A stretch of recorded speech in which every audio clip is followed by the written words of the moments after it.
అలాంటి నేను కొన్ని నిర్ణయాలు తీసుకుంటాం. ఆ నిర్ణయాలు ఎలాంటివి?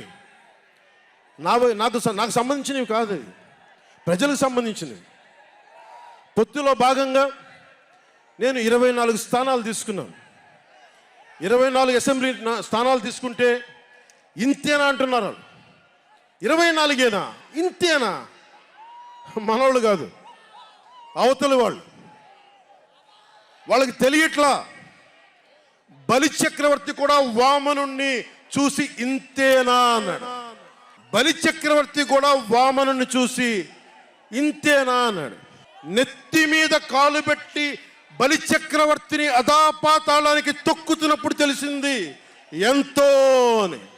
ఇంతింతై వటుడింతై నభో వీధిపై నంతై తోయిద మండలాగ్రమునకంతై వామనవతారాన్ని చూపిస్తుంది జనసేన. జగన్ గుర్తుపెట్టుకో, అధాపాతాళానికి తొక్కకపోతే నా పేరు పవన్ కళ్యాణే కాదు, మా పార్టీ జనసేనే కాదు, మర్చిపోకో. రేపు ఎన్నికలైనప్పుడు వైసీపీ వాళ్ళకి తెలుస్తోంది మనం ఎంతో.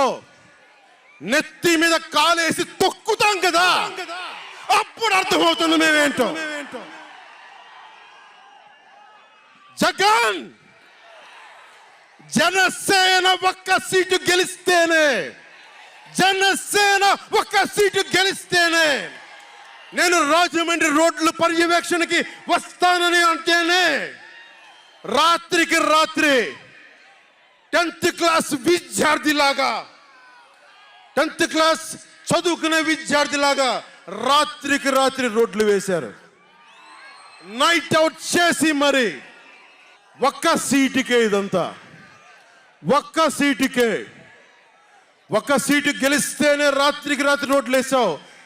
జనసేన 24 సీట్లతో ఏం చేయగలరో మీరు ఊహించుకోగలరా? వ్యూహం నాకు వదలండి, నన్ను నమ్మండి.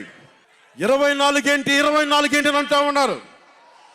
విశ్వామిత్రుడు, బ్రహ్మర్షి విశ్వామిత్రుడు బ్రహ్మపదానికి వెళ్ళడానికి కూడా 24తోనే. గాయత్రి మంత్రం 24 అక్షరాలు. అంకెలు లెక్క పెట్టదని చెప్పండి ఎవరిని, అంకెలు లెక్క పెట్టదని చెప్పండి ఎవరిని. పవన్ కళ్యాణ్ వంక కూడా చూడలేరని చెప్పండి. జనసేన మీద కన్నెత్తి కూడా చూడలేరని చెప్పండి.